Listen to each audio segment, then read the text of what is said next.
Quando Leonardo olhou nos meus olhos naquela manhã de sábado e disse: "Queria que você ouvisse o que está perdendo", antes de me fazer escutar ele tendo um momento íntimo com outra mulher pelo telefone, eu soube que havia cruzado uma linha da qual não haveria volta.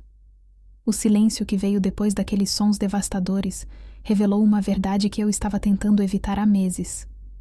O homem que eu amava havia se tornado alguém capaz de usar nossa intimidade como uma arma para me ferir. Naquele momento, com o telefone tremendo na minha mão e lágrimas descendo pelo meu rosto, eu entendi que todo aquele ciúme e controle que ele demonstrava não era amor. Era possessividade disfarçada de proteção. O que começou como um relacionamento doce entre dois universitários apaixonados por design havia se transformado em algo tóxico e destrutivo, onde minha independência era vista como uma ameaça e minha dedicação aos estudos como uma traição. Mas como chegamos até aqui? Como um namorado que trazia café para mim durante as aulas e elogiava meus projetos, se tornou alguém que usaria outro corpo para me humilhar? A resposta estava nos pequenos sinais que eu escolhi ignorar, nas bandeiras vermelhas que pintei de cor-de-rosa, porque estava apaixonada demais para enxergar a realidade. Meu nome é Sofia, tenho 20 anos e estudo design gráfico na universidade. Esta é a história de como descobri que às vezes as pessoas que dizem nos amar são capazes das maiores crueldades, e como encontrei força para escolher meu próprio valor quando tudo parecia perdido. O que aconteceu naquela madrugada mudou minha vida para sempre, mas não da forma que Leonardo imaginou. Quando desliguei o telefone naquela manhã, minha primeira reação foi negar que aquilo havia realmente acontecido. Sabe aquela sensação quando algo é tão absurdo que seu cérebro simplesmente se recusa a processar? Foi exatamente isso. Fiquei ali parada, olhando para o celular como se ele fosse um objeto alienígena que havia materializado na minha mão. Tenho certeza de que você já sentiu algo parecido quando alguém que você ama faz algo completamente fora do seu caráter. Aquele momento de dissonância cognitiva onde você pensa: essa pessoa não pode ter feito isso comigo. É como se o chão sumisse debaixo dos seus pés e você ficasse flutuando num vazio de incredulidade. Mas aí veio a raiva. Uma raiva quente e sufocante que subiu do meu estômago até minha garganta como bile. Como ele se atreveu? Como alguém que dizia me amar podia ser tão calculadamente cruel? E a pergunta que mais me atormentava: quem era aquela mulher que topou participar dessa vingança sádica? Leonardo e eu estávamos juntos há 4 meses. Ele estudava arquitetura, eu design gráfico, ambos no 2º ano da faculdade. Nos conhecemos numa matéria obrigatória do primeiro período sobre teoria do design. No começo, tudo parecia perfeito demais para ser verdade. Ele era atencioso, me trazia café entre as aulas, elogiava meus trabalhos e parecia genuinamente interessado nos meus sonhos profissionais. O que mais me atraía nele era sua diferença. Vinha de uma família muito tradicional e religiosa. Tinha valores conservadores que contrastavam com minha criação mais liberal. Achei aquilo exótico, interessante. Ele era reservado sobre relacionamentos passados. Disse que queria esperar até casar para ter uma intimidade completa. Na época, pensei que era romântico. Agora, lembrando daquele momento de devastação, percebo que meu mini conflito interno já existia há semanas. Eu vinha sentindo que precisava andar na ponta dos pés ao redor dos sentimentos dele, como se minha independência fosse uma ameaça constante ao nosso relacionamento. O cheiro de café frio e papel de impressora impregnava o ar da biblioteca naquela quinta-feira à noite. Era um aroma que sempre me acalmava. Me lembrava de noites produtivas e conquistas acadêmicas. Mas naquela noite específica, ele carregava a tensão elétrica de um prazo se aproximando e a energia coletiva de 5 estudantes determinados a criar algo extraordinário. Nossa sala de estudo reservada parecia um campo de batalha criativo. Mesas cobertas de esboços, notebooks abertos com dezenas de abas, modelos 3D espalhados como peças de um quebra-cabeça gigante que finalmente estava se encaixando. As paredes brancas da biblioteca refletiam a luz artificial que mantinha nossos olhos focados, mesmo quando o campus inteiro dormia lá fora. O projeto 50 Formas Abstratas era nossa obra-prima do semestre. Precisávamos criar modelos tridimensionais que combinassem precisão técnica com impacto visual. Era o tipo de trabalho que definiria nossas notas finais e, mais importante para mim, provaria que eu pertencia àquele curso. Cada curva, cada ângulo, cada sombra projetada tinha que ser perfeito. Ana, nossa líder natural do grupo, coordenava tudo com a precisão de um maestro regendo uma sinfonia. João, perfeccionista obsessivo, ajustava a iluminação dos modelos pela 10ª vez, criando sombras que davam vida às formas geométricas. Eu me responsabilizava pelos gráficos de fundo, garantindo que complementassem sem competir com os modelos principais. A lanchonete 24 horas da biblioteca virou nossa segunda casa. O barista noturno, um veterano de filosofia chamado Pedro, já sabia nossos pedidos de cor. Café duplo para mim, energético para Ana, chocolate quente para João. Às 2h, éramos parte do cenário habitual de estudantes dedicados que transformavam a madrugada em oportunidade. Era nesse ambiente que eu me sentia mais eu mesma. Rodeada de criatividade, desafios intelectuais e colegas que compartilhavam minha paixão. Não conseguia entender por que Leonardo via aquilo como uma ameaça ao nosso relacionamento, quando na verdade era uma extensão de quem eu sempre fui. A tensão começou a se acumular 3 dias antes da fatídica madrugada. Leonardo havia ficado estranhamente silencioso quando mencionei que precisaríamos passar a noite toda finalizando o projeto. Não foi um não direto, mas aquele tipo de silêncio carregado que fala mais alto que palavras. É realmente necessário ficar a noite inteira? Ele perguntou, e algo no tom da voz me alertou. Não era curiosidade genuína. Era um questionamento carregado de desconfiança. Vocês não conseguem terminar em horário normal como pessoas civilizadas? Tentei explicar a dinâmica de projetos criativos, como às vezes as melhores ideias surgem na pressão do prazo, como o trabalho em grupo exige sincronização total. Mas via nos olhos dele que cada palavra minha soava como desculpa. Para Leonardo, minha dedicação acadêmica havia se tornado uma rival pessoal que competia por minha atenção e afeto. Na manhã da quinta-feira, enviei uma mensagem carinhosa. Dia corrido aqui, mas ansiosa pela noite de trabalho. Me deseja sorte? Esperava um emoji de apoio, palavras de encorajamento, qualquer sinal de que meu namorado torcia pelo meu sucesso. A resposta veio seca como papel. Sorte. Precisamos conversar quando você tiver um momento. Aquela frase me gelou o sangue. Em relacionamentos, precisamos conversar nunca é sobre algo bom. Especialmente quando vem acompanhada de formalidade fria, onde antes havia carinho espontâneo.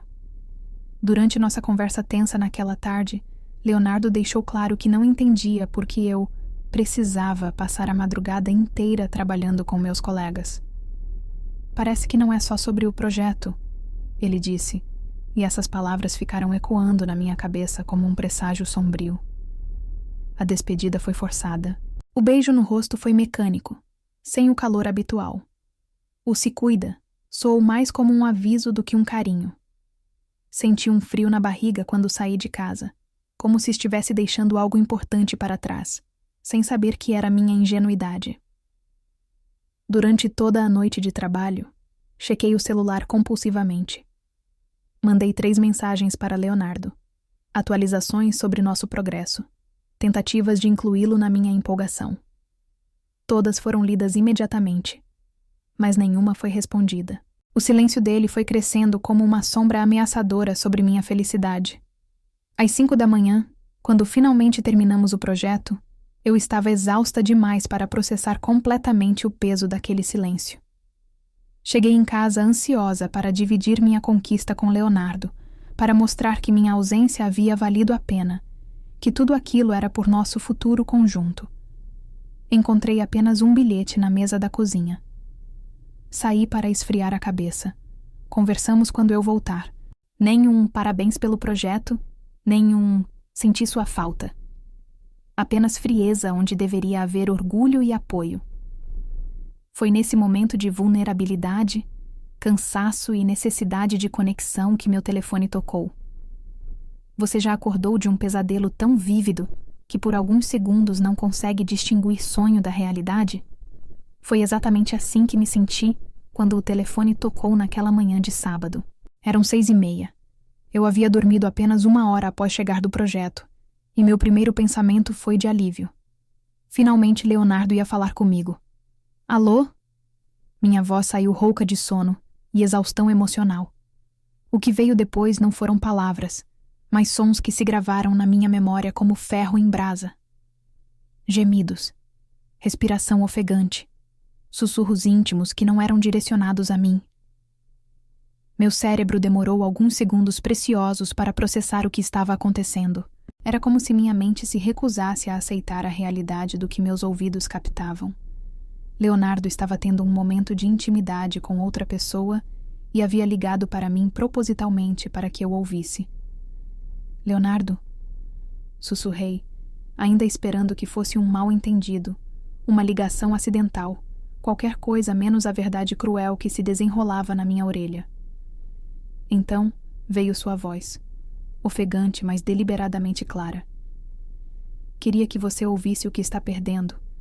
Não havia acidente ali. Cada som, cada palavra, cada segundo daquela tortura havia sido cuidadosamente planejado para me causar o máximo de dor possível. Meu corpo reagiu antes da minha mente.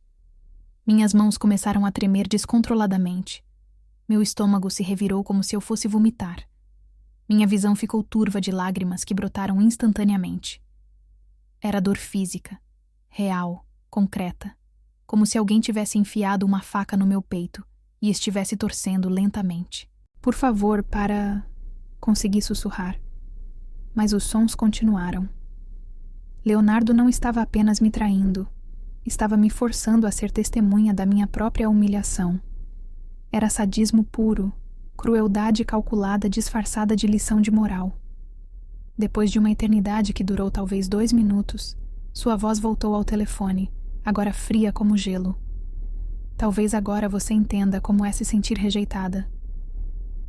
O clique da ligação sendo desligada ecoou no meu ouvido como um tiro. O telefone escorregou das minhas mãos e caiu no chão com um baque surdo. Eu desabei junto, como se meus joelhos tivessem perdido toda a força para me sustentar. Ali, no chão frio do meu quarto, chorei como nunca havia chorado na vida. Não só pela traição, mas pela crueldade deliberada, pela frieza com que o homem que eu amava havia escolhido me destruir. Naquele momento, alguma coisa dentro de mim morreu. Não foi só minha confiança em Leonardo que se despedaçou. Foi minha capacidade de ver o mundo como um lugar onde o amor era sempre mais forte que a vingança. Descobri que pessoas machucadas podem se tornar monstros e que às vezes quem mais amamos é quem tem maior poder de nos destruir. Não sei quanto tempo fiquei no chão chorando. Poderia ter sido 10 minutos ou 2 horas. O tempo havia perdido completamente o significado depois daquela ligação. Foi o toque da campainha que me trouxe de volta à realidade. Ana estava à minha porta, preocupada porque eu não havia respondido suas mensagens parabenizando nosso sucesso no projeto. Meu Deus, Sofia! O que aconteceu? Ela entrou correndo quando viu meu estado. Não consegui falar imediatamente. As palavras ficavam presas na garganta, como se verbalizar aquilo tornasse tudo mais real e doloroso. Quando finalmente contei, vi o choque e a raiva se alternando no rosto da minha amiga. Que filho da... Isso é psicopático. Ninguém faz isso com uma pessoa que ama. Ela me abraçou enquanto eu voltava a chorar, dessa vez de alívio por não estar sozinha naquele momento devastador. Ana ficou comigo o dia inteiro. Preparou chá, pediu pizza, me deixou chorar no ombro dela e, mais importante, me ajudou a enxergar que aquilo não havia sido culpa minha. Você fez tudo certo, Sofia. Você priorizou sua educação, seus sonhos, seu futuro. Ele que não soube lidar com ter uma namorada independente. Foi ela quem me deu coragem para ligar para Leonardo naquela tarde. Minha voz estava mais firme do que eu esperava. Precisamos conversar. O que você fez hoje de manhã foi inaceitável. Ele concordou em vir ao meu apartamento, e sua voz carregava algo que poderia ter sido arrependimento. Quando Leonardo chegou, parecia menor do que eu lembrava. Os ombros curvados, o olhar fugitivo, como se finalmente tivesse percebido a dimensão do que havia feito. Eu estava com raiva, começou ele, mas eu o interrompi. Raiva não justifica crueldade. Você não me traiu apenas fisicamente, Leonardo. Você me usou como plateia da sua vingança. Isso não é amor, isso é sadismo. Minha voz estava surpreendentemente calma, como se toda aquela dor tivesse cristalizado em clareza absoluta. Ele tentou explicar, se desculpar, prometer que nunca mais faria aquilo. Mas eu já havia tomado minha decisão durante aquelas horas de lágrimas e reflexão. Acabou, Leonardo. Não consigo mais confiar em você. Não consigo mais olhar para você sem lembrar daquela ligação.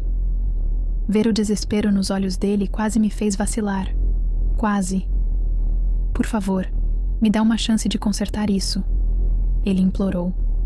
Mas algumas coisas, uma vez quebradas, não podem ser consertadas. A confiança é como um espelho. Você pode colar os pedaços, mas as rachaduras sempre ficam visíveis. A única coisa que você pode fazer por mim agora é aceitar que isso acabou e me deixar em paz para me curar. Respondi. E pela primeira vez em meses, senti que estava defendendo o meu próprio valor. O que aprendi com essa experiência dolorosa mudou completamente minha percepção sobre relacionamentos e sobre mim mesma. Você pode reconhecer os sinais de um relacionamento tóxico antes que ele escale para níveis de crueldade extrema, porque eu aprendi a identificar quando insegurança se disfarça de amor. O primeiro sinal que ignorei foi Leonardo questionar minhas atividades independentes como se fossem ameaças ao nosso relacionamento. Quando alguém que você ama começa a ver seu crescimento pessoal e profissional como competição, isso não é proteção, é controle. Amor verdadeiro celebra suas conquistas, não as sabota. Descobri que pessoas com valores extremamente conservadores sobre relacionamentos às vezes desenvolvem expectativas irreais de posse sobre seus parceiros. Leonardo não via nossa relação como uma parceria entre iguais, mas como um território que ele deveria controlar e defender. Minha independência ameaçava essa fantasia de controle. A lição mais importante foi entender que não importa o quanto você ame alguém, você nunca deve aceitar ser tratada como propriedade. O ciúme doentio não é prova de amor intenso.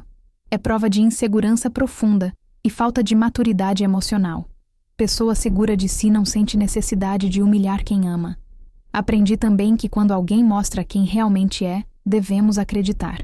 Leonardo havia demonstrado tendências controladoras durante nosso relacionamento, mas eu romantizei esses sinais como cuidado e proteção.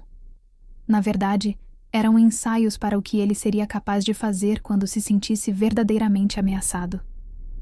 Mais profundamente, entendi que mereço estar com alguém que torce pelo meu sucesso, que se orgulha das minhas conquistas, que me apoia nos meus desafios ao invés de ver tudo isso como competição. Relacionamento saudável soma, não subtrai, engrandece ambos os parceiros, não diminui um para elevar o outro. A experiência me ensinou que, às vezes, o maior ato de amor próprio é ter coragem de sair de uma situação que está nos destruindo por dentro. Não importa quanto tempo investimos em alguém, não importa quantas memórias boas temos juntos. Se o relacionamento se tornou tóxico, ficar não é lealdade, é autossabotagem. Essa história mudou minha vida de maneiras que Leonardo jamais imaginou quando decidiu usar aquela ligação como arma. Ao invés de me quebrar, ela me ensinou meu próprio valor e me deu força para nunca mais aceitar migalhas de amor disfarçadas de relacionamento completo. Se você já passou por algo parecido, ou se reconhece alguns desses sinais no seu relacionamento atual, quero que saiba que você merece mais. Merece alguém que celebre sua independência, que se orgulhe dos seus sonhos, que jamais usaria sua vulnerabilidade como munição para te ferir. E você? Alguma vez já ignorou sinais vermelhos em um relacionamento por estar apaixonada demais para enxergar a realidade? Como aprendeu a distinguir entre amor verdadeiro e possessividade tóxica? Compartilhe sua experiência. Às vezes, dividir nossa dor ajuda outras pessoas a evitarem passar pelo mesmo sofrimento.